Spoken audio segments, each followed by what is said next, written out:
தலைமையில் வந்து அவர் நேர்மையாக இருந்திருக்கார். அப்படி இருந்தாலே கீழே வந்து பயம் உண்டு. டாப் இருக்கிறவங்கள ஊழல் பண்ணாங்கன்னா டெஃபினட்டாக கீழே இருக்கிறவங்களும் அந்த பயமே கிடையாது. அதுதான் தமிழ்நாட்டில் இப்போ நடந்துகிட்டு இருக்கு. இப்போ நம்ம காமராஜர் அவர்களுக்கு வந்து உணவு பரிமாறுற சீன், ராணி எலிசபெத்துக்கு முந்தி யாருமே உட்காந்து சாப்பிட முடியாது, அவர் கணவரை தவிர. நம்ம காமராஜர் அவர்களுக்கு தான் வந்து ஸ்பெசிஃபிக்காக வந்து கௌரவம் கொடுத்துருக்காங்க அந்த காலத்தில். அதுக்கு காரணம் வந்து அவரோட அப்பழுக்கற்ற நேர்மை ப்ளஸ் நிர்வாகத்திறன். ஸோ இப்படிலாம் ஒருத்தர் இருந்திருக்காரு தமிழ்நாட்டில் அப்படின்னு நினைக்கும்போது நமக்கே ஆச்சரியமாக இருக்கும். பிஎம்கே கொஞ்சம் மனம் தளர தேவையில்லை. ஏன்னா அவங்களை பொறுத்தவரை அட்லீஸ்ட் 40,000 ஓட்டாவது வாங்கணும் அப்படிங்கிறது அவங்களோட ஏமாக இருந்தது. ஏன்னா ஏடிஎம்கே நிற்கலை அப்படின்ன உடனே அவங்க வாக்காளர்களாக கவனம் இருந்திருக்கணும் இல்லையா? அவங்க ஓட்டு போட வந்திருக்காங்க. ஸோ அதுதான் வந்து ஒரு பெரிய எடுத்துக்காட்டுறது. ஸோ ஏன்னா வந்து ஏடிஎம்கே இல்லை அப்படின்னும் போது கிட்டத்தட்ட இவங்க வந்து நிறைய ஓட்டு வாங்கியிருக்கணும். இந்த திமுக அவ்வளோ ஓட்டு பெருசாக இன்னும் வாங்கலை. அவங்க ரொம்ப படித்தவங்க நிறைய பேர் இல்லை அப்படிங்கிற ஜனநாயகம் இன்னும் ஜெயிச்சுட்டு தான் இருக்குது. மக்கள் வந்து இன்னும் தேர்தல் முறையில் வந்து நம்பிக்கை வச்சுக்கிட்டு இருக்காங்க. எங்கெல்லாம் வந்து படித்தவங்க நிறைய பேர் இருக்காங்களோ அங்கே வந்து ஓட்டு பர்சன்டேஜ் குறையிறது.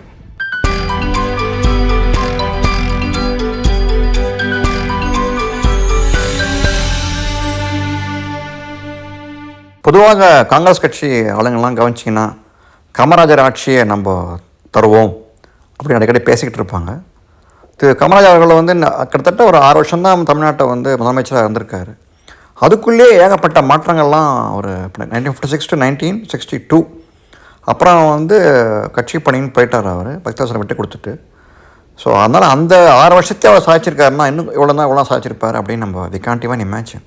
இது வந்து முதலமைச்சர் காமராஜர் அவர்களை வந்து சாத்தனூர் டேம் கட்டி முடித்த அப்புறம் அதை கட்டிய இன்ஜினியர்ஸ் அவங்களுக்கெல்லாம் வந்து லெட்டர் கண்டாஜி அவங்க வந்து வாழ்த்தி லெட்டர். இது லெட்டரில் என்ன ஒரு ஆச்சரியமான விஷயம் என்னென்னா குறிப்பிட்டிருக்காருன்னா, இந்த டேம் கட்டி முடிக்கிறதுக்கான பிளானில் விட 1 இயருக்கு முந்தையே வந்து கட்டி முடிச்சிட்டாங்க. அதுதான் ஒரு பெரிய சாதனை. இப்படியெல்லாம் நிர்வாகம் நம்ம ஊரில் நடந்திருக்கு. யோசிச்சு பாருங்கள். இந்த திராவிட டிஎம்கே ஏடிஎம்கே ஆட்சி வரத்துக்கு முந்தியெல்லாம் இந்த அளவுக்கு நிர்வாகம் நேர்மையாக இருந்திருக்கு. அதுக்கு என்ன காரணம் அப்படின்னு நீங்கள் யோசிச்சிங்கன்னா தலைமையில் வந்து அவர் நேர்மையாக இருந்திருக்கார். அப்படி இருந்தாலே கீழே வந்து பயம் உண்டு.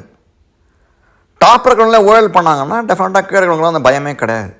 அதுதான் தமிழ்நாட்டில் இப்போ நடந்துகிட்டு இருக்கு. இப்போ இந்த ஸோ அந்த அளவு அவர் வந்து நெருப்பாக இருந்திருக்கார் ஊழலை எதிர்த்து. அதுதான் திரு காமராஜர் வந்து பாராட்ட வேண்டியது. மகாராணி நம்ம காமராஜர் அவர்களுக்கு வந்து உணவு பரிமாறுற சீன், இதில் என்னென்னா ராணி எலிசபெத்துக்கு முந்தி யாருமே உட்காந்து சாப்பிட முடியாது, அவர் கணவரை தவிர. நம்ம காமராஜர் அவர்களுக்கு தான் வந்து ஸ்பெசிஃபிக்காக வந்து கௌரவம் கொடுத்துருக்காங்க அந்த காலத்தில். அதுக்கு காரணம் வந்து அவரோட அப்பழுக்கற்ற நேர்மை ப்ளஸ் நிர்வாகத்திறன். ஸோ இப்படிலாம் ஒருத்தர் இருந்திருக்காரு தமிழ்நாட்டில் அப்படின்னு நினைக்கும்போது நமக்கே ஆச்சரியமாக இருக்கும். ஐன்ஸ்டீன் வந்து சொன்னாராம், மகாத்மா காந்தியை பற்றி சொல்லும்போது சொன்னாராம், generations to come would hardly believe that such a man existed on this planet அப்படின்னாராம். அதாவது அவர் அந்த மாதிரி ஒரு தமிழில் சொல்லணும் அப்படின்னா வந்து அடுத்து வர்ற ஜென்ரேஷன்லாம் வந்து நம்பாது இந்த காந்தின்னு ஒருத்தர் இருந்திருக்காரு அப்படின்னு சொல்லிட்டு. அவரோட குணம் வந்து அது மாதிரி இருந்திருக்கு. அதே மாதிரி தான் நம்ம டாக்டர் காமராஜர் பற்றியே சொல்லணும். நம்ம அந்த அளவு நேர்மையாக இருந்திருக்காரு ஒரு சீஃப் மினிஸ்டர், ஒரு எளிமையாகவும் இருந்திருக்காரு அப்படிங்கிறது நம்பவே முடியாத ஒரு விஷயம்தான் இது. விக்கிரவாண்டி இடைத்தேர்தலில் திமுக ஜெயிச்சிருக்காங்க. அதை பற்றி நம்ம பேச போகிறோம் இந்த பதிவில். எதிர்பார்த்த மாதிரியே பார்த்திங்கன்னா வந்து திமுக ஜெயிச்சிட்டாங்க. பொதுவாக இடைத்தேர்தல் அப்படின்னாலே வந்து ஆளுங்கட்சி ஜெயிக்கிறது அப்படிங்கிறது எங்கேயுமே கட்டாயம்தான். பெரும்பாலும் எதிர்கட்சிங்க ஜெயிக்கிறதுங்கிறது சான்ஸே கிடையாது. பட் இந்த விஷயத்தில் பார்த்தோம்னா கிட்டத்தட்ட வந்து 80% மேலே வந்து ஓட்டு பதிவாகிருக்கு. அதுவே வந்து ஒரு பெரிய சாதனை தான். அஃப்கோர்ஸ் பணம் வந்து நல்லா விளையாடி இருக்குது. இப்போ என்ன ஆயிடுச்சு அப்படின்னா பணம் கொடுத்தா தான் வந்து மக்கள் வந்து ஓட்டு போடவே வர்றாங்க அப்படிங்கிற நிலைமைக்கு கொண்டு போயிட்டாங்க நம்ம அரசியல்வாதிங்க. அதுதான் வந்து தோல்வியோ நம்ம ஜனநாயகத்துக்கு அப்படின்னு நமக்கு நினைக்க தோன்றுறது. அதுதான் வந்து மாறணும். பட் அஃப்கோர்ஸ் இப்போ சொல்ல பற்றி வருவோம். இதில் பார்த்தீங்கன்னா திமுக வந்து 67 ஓட்டு ஜெயிச்சிருக்காங்க, இப்போ தேசம் ஜெயிச்சிருக்காங்க. இப்போ ஏடிஎம்கே ஃபீல்ட்லேயே இல்லை. இப்போ என்ன என்டிஏக்கு என்ன ஒரு இது பார்த்தோம்னா ஒரு நல்ல ஒரு விஷயம்னு பார்த்தோம்னா பிஎம்கே வந்து கிட்டத்தட்ட 50,000 ஓட்டு வாங்கியிருக்காங்க, 56,000 ஓட்டை ஜெயிச்சிருக்காங்க. இதுக்கு முந்தி இப்போ தான் நடந்தது எலெக்ஷன் நடந்தது, லோக்சபா எலெக்ஷனில். அதில் வந்து 40,000 சொச்சம் தான் வந்து வாங்கியிருந்தாங்க ஓட்டு. ஏடிஎம்கே இன்னும் அதிகமான ஓட்டு வாங்கியிருந்தாங்க. விசிக வேட்பாளர் வந்து 70,000 ஓட்டு கிட்ட தான் வாங்கியிருந்தார். அப்படின்னும் போது இப்போ விசிக வேட்பாளர் இல்லை அப்படின்னும் போது திமுகவுக்கு வந்து ஆதரவு வந்து பெருகுது. ஸோ இதில் நிறையா விஷயம் இருக்குது. இப்போ 1 இயர் ஓட்டும் வந்து போயிருக்கலாம் திமுகவுக்கு, அதே ஓட்டு இவங்களுக்கு வந்திருக்கு, பிஎம்கேவுக்கும் வந்திருக்கு. இப்போ எல்லாருக்குமே வந்து ஒரு மாதிரி ஒரு திருப்தியான இதுதான் தோன்றுறது. இப்போ பிஎம்கே வந்து மனம் தளர தேவையில்லை. ஏன்னா அவங்கள பொறுத்தப்பறம் அட்லீஸ்ட் 40,000 ஓட்டாவது வாங்கணும் அப்படிங்கிறது அவங்களோட ஏமா இருந்தது. அதுக்கு மேலே வாங்கிட்டாங்க. ஏன்னா கிட்டத்தட்ட லாஸ்ட் டைம் 40 மேலே வாங்கினா தான் வந்து அவங்க நல்லா ஒரு இது இருக்கும், எனக்கு அந்த தொகுதியில் வந்து ஹோல்டு இருக்குதுன்னு காமிக்கிறதுக்கு பாமக வந்து விரும்பிச்சு. கரெக்டாக வந்து அது தெரியுது. இந்த இதில் வந்து ரிசல்ட்டில் பார்த்தீங்கன்னா 56,000 ஓட்டு வாங்கியிருக்காங்க. அப்படியே பாமக வந்து ஸ்ட்ராங்காக தான் இருக்குது தொகுதியில். அண்ணாமலை பிரச்சாரமும் வந்து உதவி இருக்குது.